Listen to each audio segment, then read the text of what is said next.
Chapter 2. As our story continues, we find our princess in her garden of perpetual youth, where laughter still bubbled freely from her lips without restraint or pretense. In these golden days, she danced not with graceful poise, but with joyful abandon, twerking and twirling with equal delight, finding humor in her own awkwardness, making art from imperfection itself. Each performance was a celebration of silliness, each joke told with a knowing wink. Her wit was sharp, but never cruel, poking fun at herself with the kind of confidence that only comes from truly knowing who you are.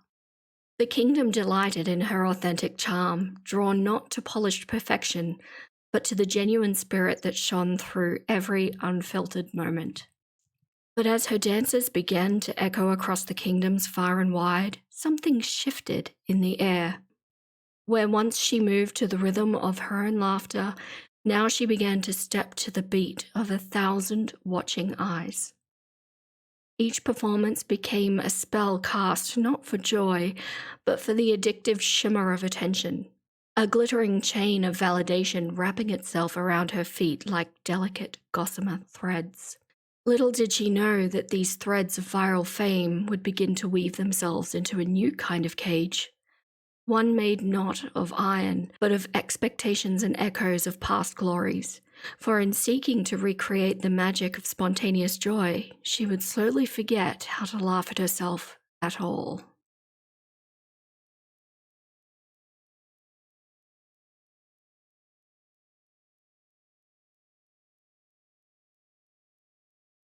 Welcome back, Nuggets. This mother clucker's got some thoughts. Let's ruffle some feathers and get into Chapter 2.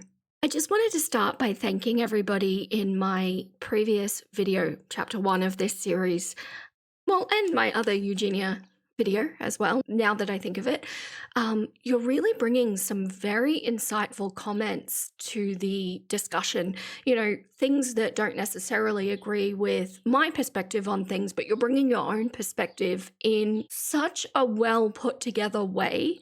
And I just really love that we can have this kind of respectful dialogue going on. I just really wanted to shout out everybody that shared sometimes very personal experiences and have the bravery to come forward with that. I know how difficult that can be. I know that sometimes it might seem that I'm being quite gentle on Eugenia. I am a firm believer that we can empathize with a mental state or a behavioral state while not approving of poor behavior. So a good example of this is actually if you've watched my Amberlynn Reid content, a little bit different to my Eugenia content, but you will see that I have a very similar tone as I do with my Eugenia videos until she does something that is objectively just wrong on so many levels, and at which point I will call her out. And there is a point where Eugenia will become responsible for the actions that she's doing because whether she likes it or not, she is an influencer and she is influencing people. And so the time will come where that tone kind of changes for me, but that's not as 17-year-old Eugenia. I'm just setting up the foundation building blocks at the moment. I think if I may as well, I just wanted to point out that if you don't fully understand why she can't see her situation, I want to say that I'm really happy for you that you've never been in a situation like that, and I'm very grateful for you not having to have experienced that. Everybody has their struggles and everybody's at different points within their struggle journey. So just because Eugenia is not at the point where she can correct herself now, and maybe she'll never be at that point, but it doesn't mean that we should necessarily bring criticism to the table. A little bit of patience when we're talking about mental well-being, and particularly arrested development kind of mental well-being, requires a little bit of patience behind it, a little bit of understanding. But once again, that does not excuse bad behavior on any level, and we will get to that. I know that Eugenia has done some very, very poorly thought out things in her past. Okay, so that's enough of me prattling on. Let's go.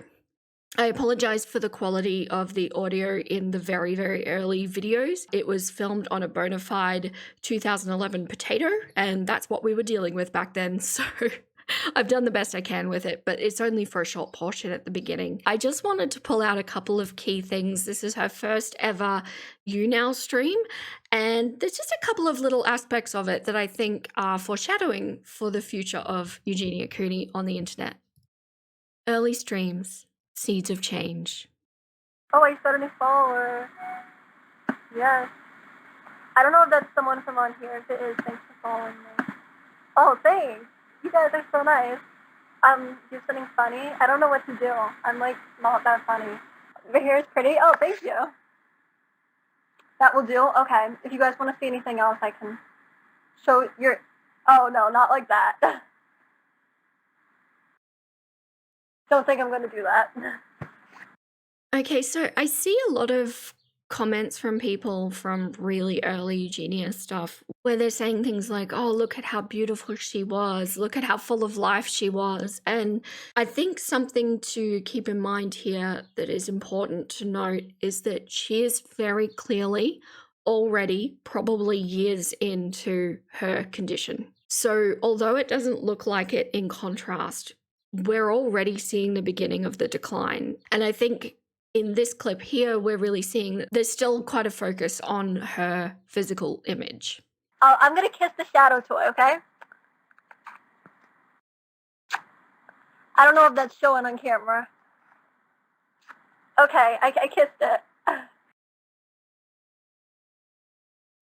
Okay, so 17 and on her first stream and already doing something that kind of makes her look uncomfortable. I think that this is a real precursor pandering to some eccentric interests, if that makes sense. And I think the trouble is here that she hasn't had a voice of reason or an adult helping her navigate her way through the internet to say, hey, you need to define your lines and you need to define them early. What is going to be okay with you and what isn't? And if we're just ignoring the fact that she's 18 for a moment, I think this kind of thing, little by little, becomes more comfortable, if you get what I'm saying. And it can potentially lead down a road that is absolutely fine for some people. But Eugenia herself has said that that's not what she wants to do. So it's potentially gradually easing her into this kind of content. Yeah, hi guys. I don't want to be voted off. I mean, sorry if I'm being boring. I just guess I'm kind of a boring person. So I'm sorry if I'm boring you guys. Hobbies. I'm pretty boring to YouTube. Like I don't even know what to say.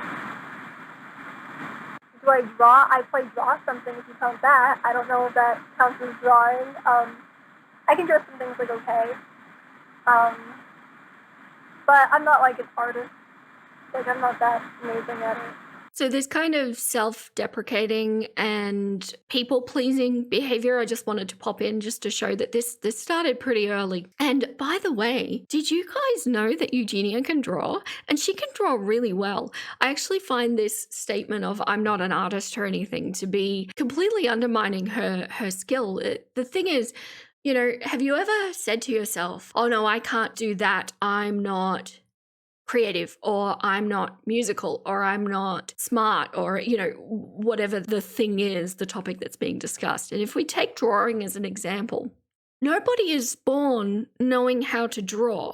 This is a skill that you have to put time and effort into to develop. And clearly at one point, Eugenia has actually put time and effort into developing this. Maybe she sees that she doesn't have a natural aptitude for something, but I always like to think about, yes, natural aptitudes exist, but it's nothing more than like a speed boost in Mario Kart. You know, it gets you going a little bit faster, but at the end of the day, you're still going to have to put hours into practicing it, right?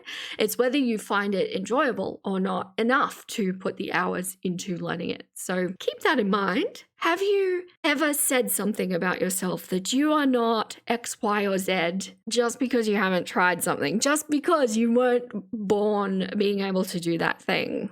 Just have a think about it. If there's something that you really want to do, I think you should go do it. Yeah, I know. I'm sorry. If you want me to get off, let me know, and I will completely okay with getting off. Like, I don't want to drive you guys crazy by staying on too long. So, if you want me to get off, just let me know, and then I'll get off. So please forgive me. I'm a little bit ignorant to you now. It sounds like there's some sort of voting system that keeps people on. But again, it's not having the confidence to take her place, to say, no, I'm here and people are watching me. So this is my time. But instead going, oh no, if you want me to, I'll get off if you want me to, so very self-deprecating, very people-pleasing behavior. Who do you guys like? And then I'll tell you if I like them too. Favorite movie? I don't know. Can't think of one specifically right now. My favorite place? I know I'm just a stupid answer. I just can't think of any specifically right now. So I know this kind of comes off as her looking like she doesn't have much of a personality. The way I actually read this is that she's put herself on stream for the very first time, which, by the way, have you ever done it? It's scary. It is clucking scary. And to put yourself out there for the world to see like that, it's quite intimidating. So what I'm actually seeing here is possibly her mind is racing so much just to keep herself in this situation that she's having trouble thinking of like, oh, what do I like? What is my, favorite this, favorite that? And she just can't. She's drawing a blank, which I feel for her 17-year-old self in this situation. But, at least she's trying something. At least she's putting herself out there. Okay, let's move on to another stream she did very, very early. We're still using a potato. I am 17, Zena. Hey, Winter, what's up? Hearts for Winter. Yes, Sean, I do remember you. What's up? Thank you so much, Jessica. That's really nice of you to say. Thank you. Hannah, thank you for liking. I love this kind of cool, laid back demeanor she's got. And of course, we can notice a difference with her voice. It goes without saying. But she seems so collected. And like when I was that age, she seems like somebody that I would have wanted to be friends with because she just has this cool factor about her. And it's so different to talking to fans in this context compared to how she does it now.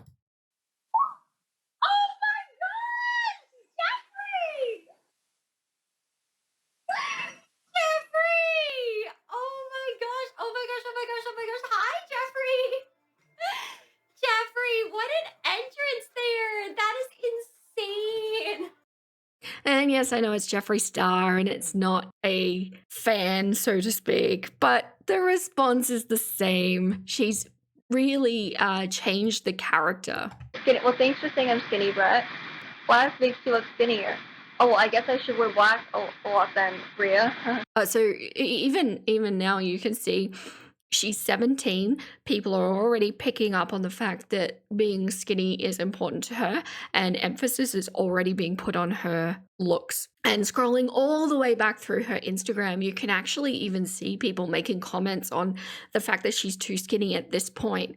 So she's been hearing this kind of thing for over a decade. It's wild. No wonder she's so desensitized to it. You like blue cheese, and what is your favorite food? I don't know, Bria. I don't really have one. What's your favorite type of cupcake? I don't really eat cupcakes. And again, even as far back as this, we're going, oh, so you're really skinny. We can see something that is odd about this. So we want to ask about what food you eat. And it's already this spectacle, which I feel like puts so much pressure on a young girl who's trying to just develop into an adult. I think it's no wonder why this is so stifling for her. And I feel like this is actually the major difference between her and I. When I was 17, there were no streaming services. There was the internet. I'm not that old. I was already chronically online at 17. But I got to make all of my mistakes in private. I got to develop as an adult in private. And I can't put myself in the hypothetical situation where all of that is online and it's online forever and people are reacting to it, years later, and you never get to escape that. You're always going to be reminded of the person that you were. I imagine that would be extremely challenging. I don't envy that. And perhaps there should have been an adult in her life warning her off of this. But we know that there isn't one. And we know that there's only an enabler.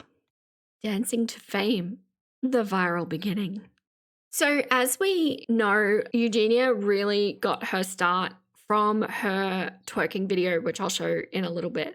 But what I wanted to highlight first is a clip from doing twerking in the park, seemingly. I'm not sure of the context of this. This is actually a deleted video now on her channel. And I just want you to take in the confidence in which she's standing up. She's in front of a crowd and she's delivering what she has to say. Just observe this for me. If anyone wants to do it, then just feel free. You guys join me. You guys ready? Yeah. Okay. So we're gonna put our hands on our hips. Ready? All right. Our legs, whatever. And then you're just gonna go up and down. Really push out here. Go down. Yeah. This is the lower style. This is the higher style. This is the medium style. Maybe not just touch the ground. Be careful. And what came to mind was a while back, Jeffree Star, and can I just say, do not get used to Jeffree Star on this channel. I cannot stand the guy. I will only use him as a side character as he deserves to be in Eugenia's story. So, but what brought to mind was he had a store opening for his cosmetics that he does. And I just have in my mind Eugenia standing awkwardly in the background, kind of not knowing how to interact. And we've gone from this 17, 18-year-old girl who has so much confidence and so much vim to a complete regression at age 29. And here's what I mean. So she's not really sure. She's awkwardly touching her hair. She's standing in the background with everybody else, and you always see her just hovering behind Jeffree in every scene. Check out Love Eugenia Cooney, by the way. There's the full clip. I've just taken little aspects of it. Just everything feels so guarded and so unsure, and there's this massive regression. So as I do my deep dives through each year of her life, we will actually see this happen and maybe define the point that it happened. She actually thanked Jeffree at the end of this. Thank you so much.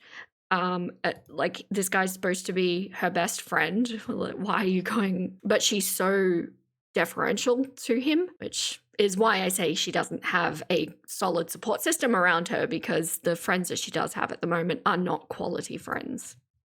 Another note about Jeffree and Eugenia, the current day Jeffree and Eugenia are talking about how they've been best friends since 2008. Well, the content that we're dealing with at present is in 2013. And has anybody else noticed a distinct lack of mentioning Jeffree in any way, shape, or form?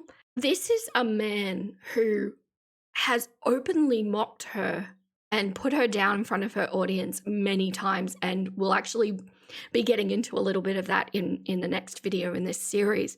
But the fact that she's now eagerly accepting attention from someone who openly mocks her, I think really illustrates how her sense of self-worth has deteriorated. And it ties back to the path of least resistance, really, because instead of facing the challenging process of dealing with hate in a healthy way, she's actually looking for quick validation from someone who's offering a surface level support, but of course has really concerning motivations. I think it's really clear that he has a financial and promotional currency from this dynamic that they have, while hers is based in validation and a sense of acceptance. And it doesn't appear to matter how superficial that is. If Jeffree gives her a little bit of acknowledgement, she is just ready to completely lap it up. And this simpering vibe that she has, it's so difficult to reconcile that with the 2013 Eugenia that we're looking at now. The confidence levels are just so different. And it's particularly sad given how authentic she seems in 2013 compared to now, where she's essentially being used as free advertisement for Jeffree's cosmetic company. So we've literally gone from someone who could genuinely laugh at herself and create content that connected with people through humor to someone who is being used to promote cosmetics while seemingly either unable or uncaring to recognize the transactional nature of her relationship with Jeffree. But that's enough of a Jeffrey rant for this video. I will resume in our next video. So the actual twerk video that started it all. This is gonna be probably a really life-changing video for a lot of people, I think. So basically, I'm gonna teach you guys how to do something, and I'm gonna teach you how to do it really good. So you can go to all the clubs and be like, hey, you know what I'm saying? I actually have my own twerk team, you guys. I'll also post that in the description so you can join it. And I'm gonna teach you guys how to twerk. So what I absolutely love about this is that effortless, cool factor that she's got going on. She's not taking herself seriously. She's having fun. She's making jokes. I know that we saw her say she's not a very funny person, but I actually think that 2013 Eugenia is clucking hilarious. I really enjoyed watching a lot of her videos. You can completely see that all of this is tongue-in-cheek, and a lot of the videos, even some of the more quote-unquote serious ones or normal ones, are still very much making fun of herself or other situations. And she's got the confidence to do this. I think this is her trying to build a character, trying to find her voice online and who she's going to be. This kind of goofy, cringe humor was very popular at the time, and I think she's got a real knack for it. I don't know. Tell me what you think. Eugenia, the cringe comedian. I think it would work. So yeah, you see? That's how you guys twerk. Just keep following these instructions, Lean down, and then put your back up, and your legs, just kind of kick them up like that. And then, you're gonna just be so cool. Like, you are gonna be such a cool kid. So yeah, guys, definitely follow those instructions. There you go. Credit to the guy who wrote this song. What's his name? I didn't write it, obviously. It's not me singing it. Anyways, I'm sure this greatly benefited your life. So, if you want to vote, that'd be amazing. Bye, guys. Hi, guys. So today I have another life-changing lesson for you guys. As you might know, I recently made a video on how to twerk, and I feel like with that video I changed a lot of lives and that it benefited a lot of people, and I think it was a great video. So today I'm gonna make another lesson. How to cat daddy Dougie. If you're going to all the clubs, now you can only be like, hey, but now you can be like, purr, you know what I mean? Like, you can be like a cat. Because you see, now you're not only gonna be like a cool kid, now you're gonna be a cool cat, which is even better than being a cool kid. It's just the coolest thing in the world. Get your ears on, get your tail on, here we go. Okay, so I think that this is her attempt to try and recreate the success that she had with her twerking video, which is challenging, isn't it? Because when you go viral on something, it doesn't necessarily mean that the same thing will resonate. So I feel like Eugenia is completely missing the point, unfortunately, as to why this video was so funny. It's a little bit like the recent video that went viral of Amberlynn Reid. Now, if you're not an Amberlynn Reid follower, I'll just pop it up here for you. So my favorite snack is carrots and ranch, but I didn't have carrots. I had this pizza. And I didn't have ranch, but I had the Cool Ranch Doritos. I mean, the comedy comes from a less than regular person doing something that is completely ridiculous for someone of their body type to be doing. The reason the twerk video is so funny, twerking is traditionally done by curvy women, right? There's a little bit of something to twerk with. And the juxtaposition of a very, very tiny girl doing it in a really awkward way is hilarious, but I don't think that necessarily translated. And we do see this one more time in 2013 as well. I'm really keen to see, because I don't know if she tries this again in 2014. See, I feel like with my twerking lesson, which I will post the link to at the end of this video, I feel like a lot of people, it helped them out, which was wonderful. Some people on World Star didn't understand it, I guess. Like, some people said they didn't like it. So I'm guessing maybe it was just like a little too hard for them, or they're still learning. Also, just as a side note, can we for a second talk about how she dealt with that hate? Dealing with hate is something that Eugenia has not been fantastic at, but I actually feel at the end of this video, she did such a good job. It's like putting the ball back in their court. I think this is a really cool, funny way of dealing with her haters, but it's clearly not something that she kept going with. Hey guys, it's Eugenia. As I'm sure most of you guys know, the VMAs was a couple of days ago, and one of the most talked about performances was definitely Miley Cyrus's performance of We Can't Stop. Anyways, you guys, being the twerking queen that I am, I just thought that maybe I could show Miley some twerking tips, you know, from one twerker to another. Okay, so again, we're revisiting twerking because the previous video didn't quite land. But this video gets a little bit weird, and I do think that we're starting to venture into that eccentric interest area, but she's trying to see what works, and I actually think you can see the enthusiasm waning in each of these videos because she hasn't been able to hit the same success again. So is that going to be really pushing the anxiety buttons to say, oh, I can't hit that success again. I've got to keep pushing. I've got to keep trying new things. And I credit her so much for continuing to try different things. And we will see throughout this video that she actually tries quite a few things. Yeah, so like I said, this gets a little bit weird. Sorry, I had to mute it because music. What do you feel about this section that we've covered? So we've really gone through her very early online beginnings through to her viral success and then a little bit of a downfall from that viral. What I will give her massive amounts of credit for is that it is difficult to take something that is a novelty of like a twerking video that's gone viral and create something sustainable out of it. I mean, if we've got some millennials, I know we've got some millennials, but maybe even the younger generations as well, will know that there are a lot of people that go viral and they don't manage to make a career out of it.